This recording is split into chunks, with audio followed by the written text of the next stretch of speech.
الورد تضوع واعتنقا حسن يا رب لنا الخلقا طهره فلا يحوي نزقا واجعله يقلد في صبر للهادي في حسن خلقا. ایک انسان کا ایک رب کو ماننے والا ہونا، اسی پہ زندگی اس نے گزاری اور اسی پر اس کی موت آئی ہو، یا کم از کم مرا اس پر ہو سکتا ہے زندگی کسی بھی طریقے سے گزاری ہو، لیکن مرنے سے پہلے اس نے حق کو پہچان لیا، رب کو پہچان لیا، توحید کو جان لیا، ایک اللہ کو مان لیا اور اسی کے مطابق عمل کیا، انشاءاللہ عزیز وہ چلا جائے گا خالص توحید. پھر عمل کے اعتبار سے اگر کمزور رہا تو بھی انشاءاللہ چانسز گلوریس ہے، بہت امکانات ہے کہ جنت میں کبھی نہ کبھی سزا بھگت کر جائیں گا. لیکن اگر اس میں گڑبڑ ہو گئی تو اعمال کے اعتبار سے ڈھیروں اعمال ہو، وہ کوئی عمل ایک بھی کام نہیں آئیں گا اگر اس میں کوئی کمزوری ہو جائے تو یہ سب سے بڑی وجہ ہے لوگوں کی جنت میں جانے کے لیے. یہی وہ دعوت تھی جو سارے انبیاء آدم علیہ السلام سے لے کر محمد صلی اللہ علیہ وسلم تک لے کر آئے. ان کے احکامات شریعت کے بدلے ہیں، مسائل بدلے ہیں، توحید اور عقیدہ کبھی نہیں بدلا ہے، کہ وہ پہلے دن سے لے کر آج تک اور قیامت تک وہی رہنے والا ہے. یہ وہ عقیدہ ہے جس کے اوپر سب کو رہنا ضروری ہے، اور جن اور انس کو اس پر رہنا ہے اور اس کے مطابق عمل کرنا، چونکہ دو اختیاری مخلوق ہے، چاہے تو مانے چاہے تو انکار کر دیں. تو لہٰذا توحید سب سے بڑی وجہ ہے، سب سے اہم کاز ہے، سب سے اہم ریزن ہے، سب سے بڑی چیز ہے جس کی بنیاد پر انشاءاللہ عزیز لوگ جنت میں جائیں گے اور جہنم سے محفوظ کر لیے جائیں گے. یاد رکھیے، ٹھیک ہے. تو توحید یہ سب سے بڑی چیز ہے. صحیح مسلم کی حدیث ہے، عبادہ بن صامت رضی اللہ عنہ اس کے راوی فرماتے اور کہتے ہیں کہ رسول اللہ صلی اللہ علیہ وسلم کو انہوں نے کہتے ہوئے سنا، جو آدمی یہ گواہی دے کہ اللہ تعالیٰ کے سوا کوئی معبود برحق نہیں اور محمد صلی اللہ علیہ وسلم رسول ہیں، تو اس پر اللہ تعالیٰ نے جہنم کو حرام کر دیا ہے. جو شخص اس چیز کی گواہی دے کہ اللہ کے سوا کوئی معبود برحق نہیں، جو اس کی گواہی دے کہ محمد صلی اللہ علیہ وسلم اس کے بندے اور رسول ہے، تو پھر وہ شخص انشاءاللہ عزیز اس پر جہنم حرام کر دی گئی. مطلب وہ جہنم میں نہیں جائیں گا، وہ جنت میں داخل ہوں گا. سمجھ میں آئی بات؟ تو کتنی اہم چیز یاد رکھی توحید. اسی طرح جو ہے ایک دوسری روایت میں آتا ہے جو کہ صحیح مسلم کی روایت ہے، نبی اکرم صلی اللہ علیہ وسلم فرماتے ہیں جس شخص کی موت اس حالت میں آئے کہ وہ اللہ کے ساتھ کسی کو شریک نہ ٹھہراتا ہو. ایک تو ہوا جو گزرا اس پر، لیکن اب ہے خاص طور سے، اس لیے کہ بہت سارے لوگ ہوتے ہیں جن کو توحید کا علم ہی نہیں ہوتا ہے، اور بہت ساری مرتبہ جب توحید کی تذکرے ہوتے ہیں، توحید کی بات ہوتی ہے، تو بہت سارے لوگ بولتے ہیں یہ کچھ تو نئے ٹاپک لاتے ہیں ہر بار، یہ توحید کیا ہے، کبھی سننے میں نہیں آ رہا. دوسری باتیں ہم نے کافی سنی ہیں. توحید سب سے اہم ٹاپک ہے. یہ وہ لفظ تھا جو بلال ادا کیا کرتے تھے جب ان کا آقا ان کو تکلیف دیتا، چونکہ غلام تھے، مارتا، سینے پر پتھر رکھتا، تپتی ہوئی ریت پر لٹا دیتا، تو بلال کیا کہتے روایت میں آتا، احد احد، میں ایک کو ہی مانتا ہوں، میں ایک کو ہی مانتا ہوں. یہی توحید ہے، ایک کو ماننا. تو بلال رضی اللہ عنہ اسی پر تھے. تو یہ کوئی نئی چیز، نیا لفظ نہیں، یہ سب سے اہم چیز ہے. اس کے وجہ سے ہی دنیا میں لوگوں کو تکلیفیں آئی، یہی وجہ بنی لوگوں کی جہنم سے بچنے کی، اور یہی سب سے بڑی وجہ ہے لوگوں کی جنت میں جانے کی، توحید.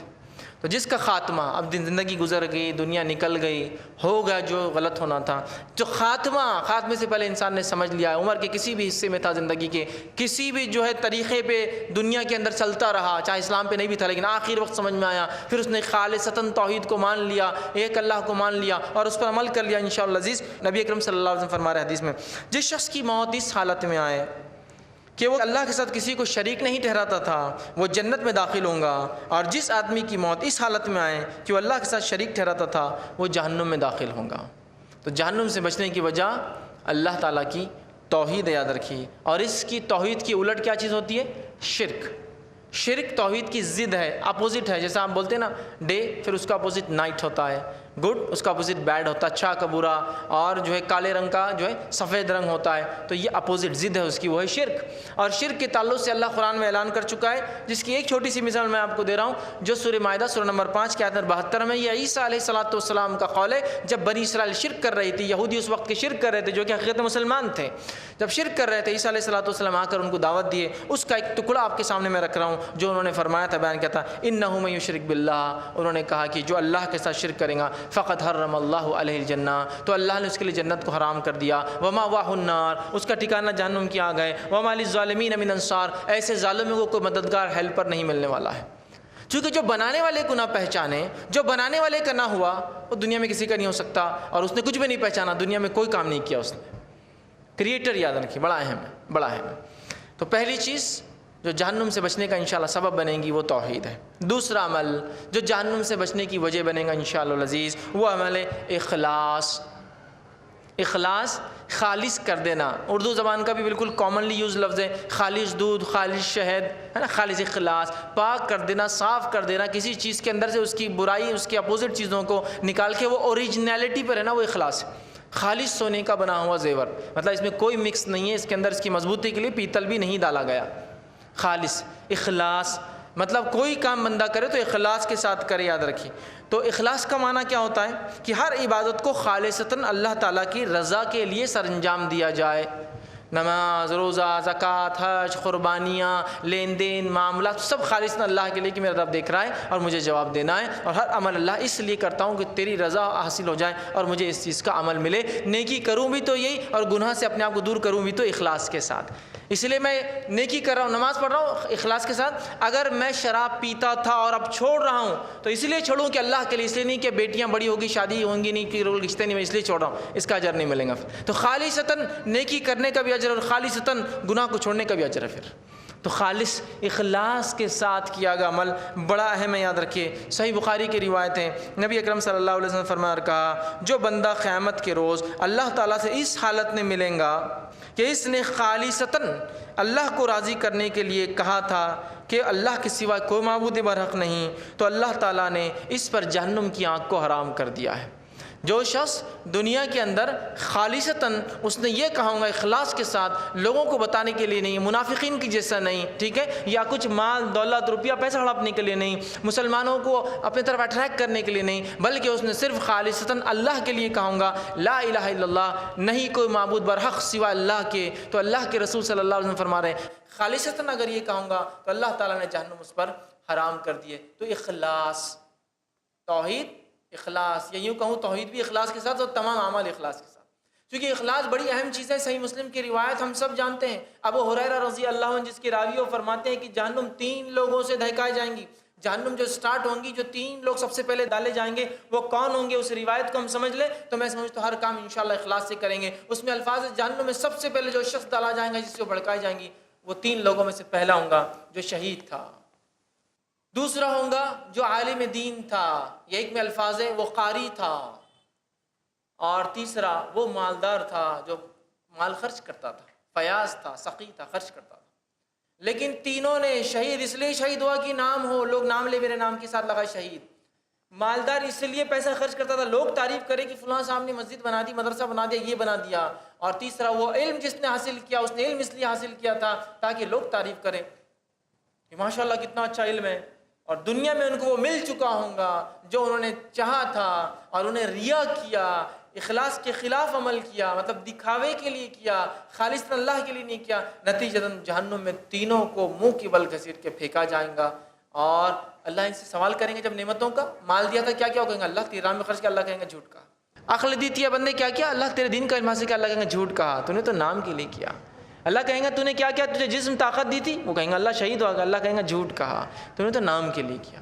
تو لہٰذا کوئی بھی کام کیجئے چھوٹے سے چھوٹا کیجئے، اخلاص کے ساتھ کریں، چھوٹے سے چھوٹا۔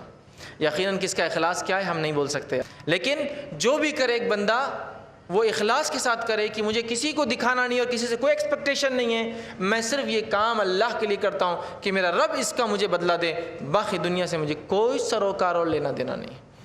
تو دوسری وجہ جو جہنم سے آزادی کی ملیں گی، خالصتاً توحید، مطلب خالص مخلص ہو کر اعمال کرنا، چاہے عمل کتنا ہی چھوٹا ہو، اور اخلاص کے خلاف ریا ہوتا ہے، دکھاوا ہوتا ہے۔ تیسرا عمل جس کے کرنے سے انشاءاللہ عزیز جو جہنم سے ہم نجات پا سکتے، بچ سکتے ہیں، وہ یہ ہے کہ ہم اللہ سے دعا کریں ہمیشہ کہ اللہ مجھے جہنم میں نہ ڈالے، اور جنت کا ہمیشہ اللہ سے سوال کرے۔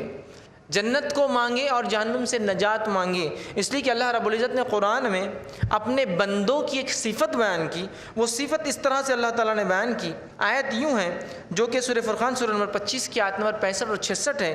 مومن عباد الرحمن کی ایک صفت قرآن بیان کر رہا ہے، وہ کیا ہے سنیے، وہ یہ ہے، اور جو یہ دعا کرتے ہیں کہ اے ہمارے رب ہمیں دوزخ کے عذاب سے نجات دے، یقیناً دوزخ کا عذاب بڑا چپکنے والا ہے، لپٹنے والا ہے، چمٹنے والا ہے، گھیر لینے والا ہے۔ حسن یا رب لنا الخلقا۔ اسلام کی پاک دامنی پر لگائے گئے الزامات۔ نکاح کرو ان عورتوں سے جنہیں تم پسند کرتے ہو، 2 3 4 لیکن اگر تمہیں ڈر ہے کہ انصاف نہیں کر پاؤ گے تو صرف ایک۔ اسلام کی دور اندیشی پر اٹھائے گئے سوالات۔ ایڈز کتنے سارے لوگوں کو ہے؟ نبی صلی اللہ علیہ وسلم نے ایسی بات کے تعلق سے وارننگ دی تھی، جب کسی زمانے میں آپسینٹی ظاہر ہوگی تو وہاں اللہ تعالیٰ موت اور ڈیزیزز کو بھیجے گا۔ اسلام کی حکمت عملی پہ کیے گئے اعتراضات۔ محمد صلی اللہ علیہ وسلم کی زندگی کا مقصد ہی تھا پیس قائم کرنا، مگر مخالفین کو لاجواب کر گئی اسلام کی سچی تعلیمات۔ اللہ نے کہا پڑوسی کے ساتھ اچھا سلوک کرو۔ فیس ٹو فیس بردر زید پٹیل کے ساتھ ہر جمعرات رات 8 بجے صرف i+TV پر، بہتر زندگی کے لیے۔ کم علمی دھکیلتی ہے گمراہی کے دلدل میں۔ جو لوگ سود کھا رہے ہیں، کھلا رہے ہیں اور اس کے کاروبار میں کسی بھی طرح سے شریک ہے، اللہ اور اس کے رسول سے جنگ کر رہے ہیں۔ شک و شبہات کے جنگل میں سارے لوگ ایک تھے، پھر کیا ہوا؟ شیطانوں نے اتنی بنیادیں پیش کی کہ ہر ایک آدمی الگ ہوتا چلا گیا۔ کیونکہ جہالت ایک بیماری ہے۔ ذات باری تعالیٰ کا انکار کرنے والا اس بنیاد پر کہ ہمیں دکھائی کیوں نہیں دیتا، وہ احمق کہلائے گا، عقل مند نہیں ہے وہ۔ مگر اسلام میں بیداری ہے۔ شیطان کبھی بھی کوئی بھی راستہ دکھاتا ہے، ہمیں پہچاننے کے لیے ایک راستہ موجود ہے کتاب و سنت میں۔ پوچھو تو صحیح شیخ رضا اللہ عبد الکریم مدنی سے زندگی کی تاریکیوں سے نکل کے اجالے کی طرف لانے والی واحد روشنی، ہر جمعہ رات 8 بجے صرف i+TV پر، بہتر زندگی کے لیے۔ حقیقی کامیابی کے روشن اصول جانیے شیخ حافظ عبد التواب سے قرآن اور حدیث کی روشنی میں دین و دنیا کی حقیقی کامیابی کے روشن اصول، ہر بدھ دوپہر 2:30 بجے اور رات 8 بجے صرف i+TV پر، بہتر زندگی کے لیے۔ خوش اخلاقی، ملنساری، آداب و احترام کی عادت اور صرف اللہ ہی کی عبادت۔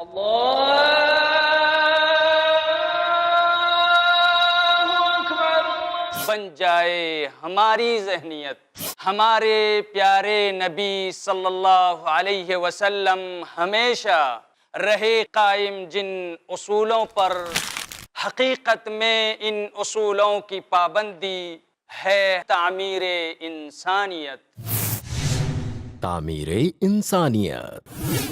دیکھیے شیخ عبداللہ الکافی المحمدی کے ساتھ قرآن اور حدیث کی روشنی میں انسان کو بیدار کر کے اس کی انسانیت کو تعمیر کرنے کا بہترین پروگرام، ہر جمعرات دوپہر 3 بجے اور رات 9 بجے صرف i+TV پر، بہتر زندگی کے لیے۔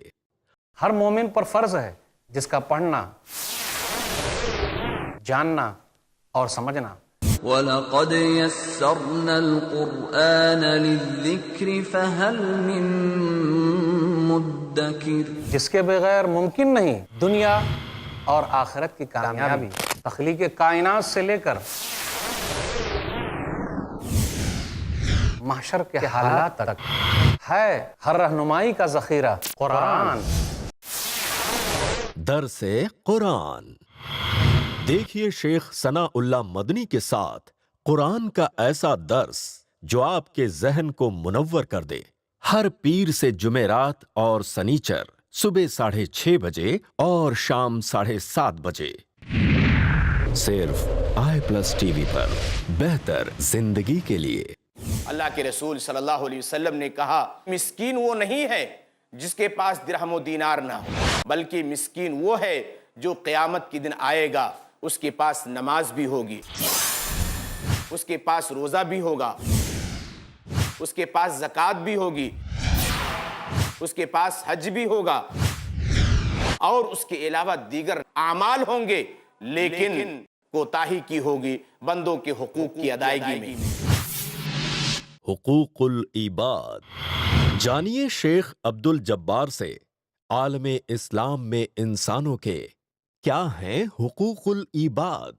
ہر سنیچر دوپہر 2:30 بجے صرف i+ ٹی وی پر، بہتر زندگی کے لیے۔ اپنے DTH اور کیبل آپریٹر سے آج ہی سمپرک کریں۔ Free to year. حسن یا رب لنا الخلقا۔ تو دعا کرتے، کون دعا کرتے ہیں؟ عباد الرحمن، اللہ کے بندے، رحمان کے بندے دعا کرتے ہیں۔ اور ایک حدیث میں جو صحیح الجامع میں ہے، جو روایت ہے، نبی اکرم صلی اللہ علیہ وسلم فرماتے ہیں جو اللہ تعالیٰ سے 3 مرتبہ جنت کا سوال کرتا ہے تو جنت کہتی ہے اللہ اس کو جنت میں بھیج دے، اور جو 3 مرتبہ اللہ سے جہنم سے پناہ مانگتا ہے کہ اللہ مجھے جہنم سے نجات دے دے، تو جہنم کہتی ہے اللہ اس کو جو ہے جہنم سے دور کر دے۔ تو جو شخص دعا کرتا ہے کہ اللہ مجھے جنت میں داخل کر اور جہنم سے نجات دے، یہ ایک عام دعا ہے، تو اگر 3 بار کرتا ہے اللہ میں سوال کرتا ہوں جنت کا اور پناہ مانگتا ہوں جہنم سے، تو جنت کہتی ہے اللہ اس کو بھیج دے جنت میں، اور جہنم کہتی ہے اللہ اس کو دور کر دے جہنم سے۔ تو اللہ سے کثرت سے دعا کرنا۔ اور نبی اکرم صلی اللہ علیہ وسلم صحابہ کو ٹریننگ دیا کرتے تھے، تربیت دیا کرتے تھے، تعلیم دیا کرتے تھے جہنم سے نجات کی دعا کرنے کا۔ اور آپ نے یہ دعا سکھلائی، دعا کے الفاظ ہیں اللہم انی اعوذ بک من عذاب جہنم، اے اللہ میں پناہ مانگتا ہوں جہنم کے عذاب سے۔ یہ دعا سکھلائی، تربیت دی اس کی۔ اسی طرح انس بن مالک رضی اللہ عنہ فرماتے ہیں، صحیح بخاری کی روایت ہے، نبی اکرم صلی اللہ علیہ وسلم جس دعا کو کثرت سے کرتے وہ دعا کیا تھی؟ ربنا آتنا فی الدنیا حسنۃ وفی الآخرۃ حسنۃ وقنا عذاب النار۔ یہ دعا کثرت سے کیا کرتے، بہت زیادہ کیا کرتے، جس کے اندر دنیا کا خیر علم و عمل کے اعتبار سے، آخرت کا خیر اور جہنم سے نجات، آنکھ سے نجات کی دعا ہے۔ تو ہمیں بھی چاہیے ہم کثرت سے جہنم سے نجات کے لیے دعائیں کریں۔ اسی طرح چوتھا وہ عمل جو انشاءاللہ عزیز جہنم سے نجات کا ذریعہ بن سکتا ہے ہمارے، وہ کیا ہے؟ وہ ہے تقویٰ۔ تقویٰ یہ بھی دل کی کیفیت یاد رکھی۔ تقویٰ کسے کہتے ہیں؟ آئیے، تقوی سے مراد اللہ تعالیٰ کا ڈر ہے اور نافرمانی سے پرہیز کرنا اور برائیوں اور گناہوں سے بچنا، اپنے دامن کو بچانا، یہ تقویٰ ہے۔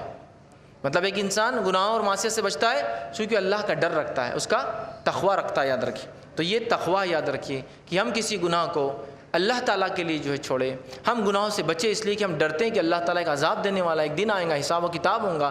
تقویٰ یاد رکھیے بڑی اہم چیز ہے۔ اللہ رب العزت نے سورہ مریم سورہ نمبر 19 آیت نمبر 71 اور 72 نے فرمایا اور کہا، اور تم میں سے کوئی نہیں جس کا جہنم پر گزرنا ہوگا، مطلب ہر انسان کو جہنم پر پیش کیا جائے گا، یہ طے شدہ بات ہے جو آپ کے رب کے ذمے ہیں، پھر ہم پرہیزگاروں کو تو بچا لیں گے۔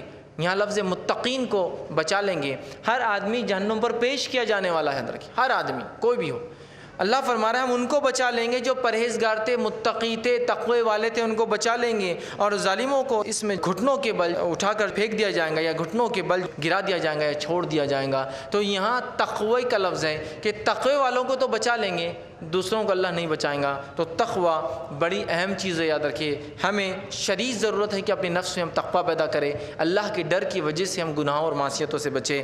جامع ترمذی کی روایت ہے، ابو ہریرہ رضی اللہ عنہ فرماتے اور کہتے ہیں کہ رسول اللہ صلی اللہ علیہ وسلم سے پوچھا گیا کہ لوگوں میں سب سے زیادہ لوگ کس چیز کی وجہ سے جنت میں جائیں گے، مطلب لوگ کس چیز کی بنیاد پہ سب سے زیادہ جنت میں جائیں گے؟ تو نبی اکرم صلی اللہ علیہ وسلم نے فرمایا اور کہا، اللہ کا تقوی اور حسن الخلق، اچھے اخلاق۔ یہ 2 چیزیں جنت میں سب سے زیادہ جانے کی وجہ بننے والی۔ کون کون سی چیزیں؟ اللہ کا تقوی اور اچھے اخلاق۔ تقوی یاد رکھیے آ گیا۔ پھر آگے پوچھا گیا کون سی وجہ سب سے زیادہ بنے گی جہنم میں جانے کی، کون سا عمل سب سے زیادہ، یا کس چیز سے سب سے زیادہ جہنم میں جائیں گے؟ تو فرمایا منہ اور شرمگاہ کی وجہ سے سب سے زیادہ لوگ جہنم میں جائیں گے، اور تقوی اور اچھے اخلاق سے سب سے زیادہ لوگ جنت میں جائیں گے۔ ٹھیک ہے. تو تقوی بڑی اہم چیز ہے، یاد رکھیے. ہمیں تقوی اپنے نفس میں پیدا کرنا چاہیے. تقوی جب حاصل ہوگا، جب کتاب و سنت کا علم حاصل کرے، اور اس کے بعد نبی اکرم صلی اللہ علیہ وسلم کی سیرت دیکھیں، آپ کس طرح سے تقوی اختیار کرتے تھے، صحابہ کی زندگیاں پڑھیں، کیسے انہوں نے تقوی اختیار کیا، کیسے ان کی دل کی دنیا تبدیل ہوئی. یاد رکھیے یہ بڑی افسوس کی بات ہے، ہم لوگ ایمان والا ہونے کا دعویٰ کرتے ہیں لیکن دل کی دنیا وہی ہے جیسی کہ ویسی اندھیری والی. پھر بات ہو رہی تمام چیزوں کی. تقوی کی آج بہت شدید ضرورت ہے. پانچواں وہ عمل جس کی وجہ سے لوگ جہنم سے بچیں گے انشاءاللہ، وہ روزہ رکھنا ہے. یاد رکھیے روزہ رکھنا ہے. سنن نسائی کی اور سنن ابن ماجہ کی روایت ہے، رسول اللہ صلی اللہ علیہ وسلم نے ارشاد فرمایا اور کہا کہ روزہ جہنم کی آنکھ سے ڈھال ہے، جیسا کہ تم میں سے کوئی شخص جنگ میں جاتا ہے تو اپنے آپ کو ڈھال سے بچاتا ہے. روزہ جہنم کی آنکھ سے ڈھال ہے، جیسا کہ انسان جنگ میں جا کے ڈھال سے اپنے آپ کو بچاتا ہے، روزے دار بھی جہنم کی آنکھ سے اپنے آپ کو ویسا بچا لیتا ہے. تو روزہ رکھنا یہ بڑی افسوس کی بات ہے. روزہ جس کی اتنی اہمیت بتائی گئی، اتنے دھڑلے سے لوگ چھوڑتے ہیں، اتنے آسانی سے لوگ چھوڑتے ہیں، اتنے کثرت سے لوگ چھوڑتے ہیں جس کی کوئی انتہا نہیں. اچھا چلو چھوڑ دیتے کسی وجہ سے، ٹھیک ہے، مجبوری یا بیماری ہو سکتی یا کوئی اور وجہ، لیکن دھڑلے سے سامنے کھا بھی رہے جو روزدار ہے اس کی. سبحان اللہ. مطلب ایک ندامت بھی نہیں کہ ہم روزہ نہیں ہیں، دوسرا اس پر کھا بھی رہے لوگوں کے سامنے. اور کتنی افسوس کی بات ہے کہ روزہ جہنم کی آنکھ سے ڈھال ہے. جیسا ایک سپاہی اپنی حفاظت کرتا ڈھال کے ذریعے، یا تیر سے، تلوار سے، نیزوں سے، دشمن کی آنکھ سے، اسی طرح روزہ ڈھال ہے جہنم کی آنکھ سے. یہ معلوم ہونے کے باوجود بھی ہم دھڑلے سے چھوڑ رہے ہیں، اور اتنے چھوٹی چھوٹی چیزوں کی بنیاد پر چھوڑ رہے ہیں کہ جس کی کوئی انتہا نہیں. کچھ لوگ روزہ اس لیے چھوڑ رہے ہیں کہ ان کی عادتوں نے ان کو مجبور کر رکھا ہے، ان کی لتوں نے ان کو مجبور کر رکھا ہے. کیوں پالتے ہو ایسی لتیں، ایسی عادتیں اور اطوار کی جو آپ کو ایک فریضے سے روک دیتی ہیں؟ نہیں، اپنے کو یہ کھائے بغیر جمتا نہیں، یہ پی بغیر جمتا نہیں. اسی طرح کچھ لوگ روزہ اس لیے چھوڑ رہے ہیں کہ ان کو فیل ہوتا ہے کہ وہ زیادہ کمزور ہو جا رہے ہیں. جبکہ میں کہہ رہا ہوں نا، مشین پہ آپ تول لے اپنے آپ کو، رمضان سے پہلے ویٹ کر لے اور رمضان کے بعد کرے. اتنے پنکچوالٹی سے اور اتنا زیادہ کھاتے ہیں الحمدللہ جس کی کوئی انتہا نہیں. ویٹ تو لاس سوال ہی نہیں، ویٹ گین ہو جاتا ہے. یہ تو روزہ ہے نا بھائی، روزہ ہے تو شہر میں ڈبل 2 ٹائم کا کھانا ایک ساتھ. روزہ کھولتے افطار کے بعد، نماز کے بعد پھر کھانا، اس کے بعد مسجد میں جاتے جاتے تراویح سے پہلے کچھ تو پھر کھا لینا باہر کا، پھر مسجد سے نکالنے کے بعد دوست احباب سے پھر کچھ کھانا، پھر یہ سوچ کے گھر پہ آ کے فریج میں سے بھی کھانا. روزہ ہے نا کل رکھنا، وہ کھانا، پھر شہر میں اٹھ کے کھا رہے ہیں. تو ان ہیلتھ کانشیس میرا روزہ کمزور کر دے گا، اننیسیسری کانشیسنس. ٹھیک ہے. اسی طرح ہم دیکھتے ہیں روزہ چھوڑنے کی وجہ بہت سارے نوجوان چینج چاہتے ہیں. چینج سمجھتے ہیں نا، آج کل چینج کا بڑا ماحول چالو، ہر چیز میں چینج چاہیے. ہینڈ سیٹ 2 مہینے بدلنا، چینج ضروری ہے. گاڑی 1 سال میں بدلنا چاہیے، چینج ضروری ہے. تو چینج کا ماحول ہے. تو کچھ لوگ بولتے ہیں اب 3 دن سے ایک ہی چل رہا، روزہ روزہ روزہ، اب چینج ہونا نا 4تھ ڈے، تو آج روزہ چھوڑ دیا میں نے. ارے چینج کے لیے چھوڑ دیا. اندازہ لگائی یہاں جہنم سے ڈھال ہے. اچھا کیسی ڈھال ہے؟ صحیح بخاری اور صحیح مسلم کی متفق علیہ روایت. سنیے حدیث کے الفاظ. تو آپ سن فرما رہے ہیں ایک دن کا روزہ مسلمان کو جہنم سے کتنا دور کر دیتا. حدیث میں آ رہا ہے کہ ایک دن کا روزہ اگر مسلمان رکھتا ہے تو جو شخص اللہ کی راہ میں روزہ رکھتا ہے اور اللہ تعالیٰ اس کے بدلے میں اس کا چہرے کو جہنم سے 70 سال کی مسافت دور کر دیں گا. 70 ایئرس اس کے چہرے کو دور کر دیں گا جہنم کے آگے سے، ایک روزے کے بدلے. اور دوسرے میں جامع ترمذی کی روایت میں یہ الفاظ ہے، اور آپ صلی اللہ علیہ وسلم فرمایا جو شخص اللہ کے راستے میں ایک دن روزہ رکھیں گا، اللہ تعالیٰ اس کے اور جہنم کے درمیان زمین و آسمان کے فاصلے کی اتنی خندق کر دیں گے.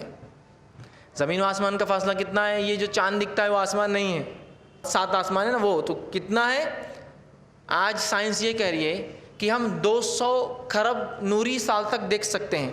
200 بلین لائٹ ایئرس تک ہم دیکھ سکتے ہیں. مطلب روشنی کو اگر چھوڑ دیا جائے جو کہ 1.86 مطلب 186 مائلز پر سیکنڈ کی رفتار سے بھاگتی ہے، اس کو چھوڑ دیا جائے، مطلب کلومیٹر کا اگر موٹا حساب چاہیے تو 3 لاکھ کلومیٹر فی سیکنڈ بھاگتی ہے.